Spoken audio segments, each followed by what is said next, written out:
Mate, let's just call it how it is. Australia's political scene right now is about as cooked as a roux on a 40-degree day. If you reckon Labor deserves another crack at ruining this country, you're either blind, brainwashed, or living under a bloody rock. And nah, this ain't some Sky News snooze fest. This is the raw truth the Muppets in Canberra are too scared to say out loud. So, listen up. One Nation's James Ashby just dropped a truth bomb bigger than anything Albanese has ever handled. There's no way forward under another Labor government. None. Zero. Zilch. And honestly, who can blame him? After 3 years of Labor faffing around, killing jobs, paving farmland with so-called renewables no one bloody wants, and treating coal miners like yesterday's garbage, you've got to be off your rocker to think they deserve another minute in power. Before we dive headfirst into this political firestorm, where One Nation is flipping the script, Labor is panicking, and the Hunter electorate could make history, smash that like button like you're crushing fake news. Subscribe if you're ready for the raw truth the mainstream media refuses to show. And don't miss out. Grab the brand new Make Albo Great Again show. Just $16 for the next 48 hours. Wear it proudly when the old system finally burns down. Now, before all you sooky lefties start crying into your soy lattes, let me tell you a story. Picture this. You're a third-generation coal miner in Hunter. You've busted your guts your whole life. You paid your taxes. You built your house with your own bloody hands. Then, out of nowhere, Labor rolls up, smiles for the cameras, and slaps a bloody wind farm on your family's land. No consultation, no respect.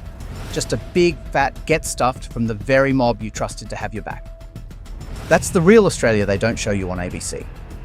And while the media's busy, pretending like Albanese is the second coming of Bob Hawke, real Aussies, the battlers, the tradies, the farmers, we're out here losing everything. Your job? Gone.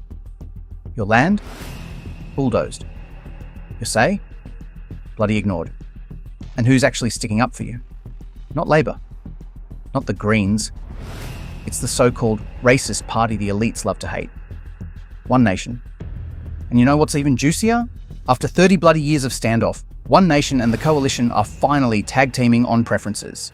That's right. Pauline Hanson's mob and Dutton's crew are burying the hatchet, all because even they know that another 3 years of Labor would turn this country into a flaming dumpster fire you could see from space. But here's the kicker.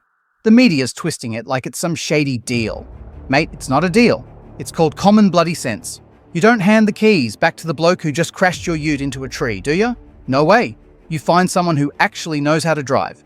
And if that means One Nation is copping a few second preferences along the way, good. About bloody time. And while we're at it, let's talk about Stuart Bonds. Never heard of him? You will. He's not some suit from Sydney or Melbourne. He's a real deal coal miner from Hunter who actually gets it. The bloke's out there every day, getting filthy, working hard, building a grassroots movement that's scaring the absolute hell out of Labor. Imagine that. A One Nation candidate going toe-to-toe with Labor in a two-party preferred race and winning. The elites are shitting themselves harder than a vegan at a BBQ. And don't even get me started on the Anzac Day fiasco. Watching Peter Dutton tiptoe around Welcome to Country was honestly more embarrassing than watching Albanese trying to name the cash rate. Look, mate, it's simple. Anzac Day is for honouring diggers, not for political tokenism. Respect the day, pay your bloody respects, and leave your virtue signalling at the door. Most Aussies aren't racist, you drongos. We just don't want every single bloody event hijacked for politics. Welcome to Country at a Dawn service. Give it a miss, mate. Not the time. Not the place.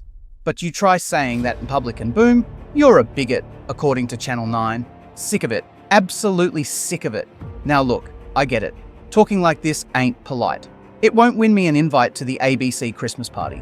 But who bloody cares? Australia wasn't built by polite. It was built by mongrel spirit, by battlers who didn't whinge when things got tough.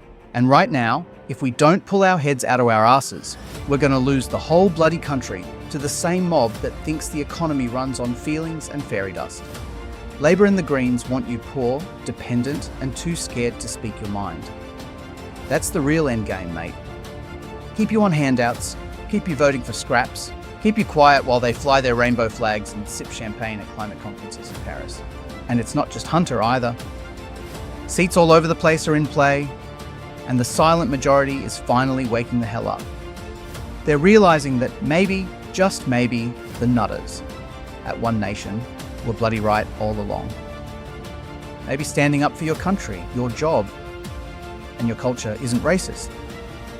It's bloody common sense. 6 days, folks. That's all we've got left before this whole thing either takes a turn for the better or spirals so far down the toilet we'll be waving to New Zealand on the way down. 6 bloody days to show the elites we're not just cash cows for their pet projects. 6 days to make a stand, loud and proud. So if you're sick of the lies, the backstabbing, the pandering, and the weak as water leadership, smash that like button like you're knocking Albanese off his high horse. Subscribe if you're ready for the kind of Aussie grit you won't get anywhere else. And if you really want to trigger a few woke warriors, grab yourself a Make Albo Great Again shirt, only $16 for the next 48 hours. Wear it loud, wear it proud, and let's take our bloody country back. Because if not now, mate, when?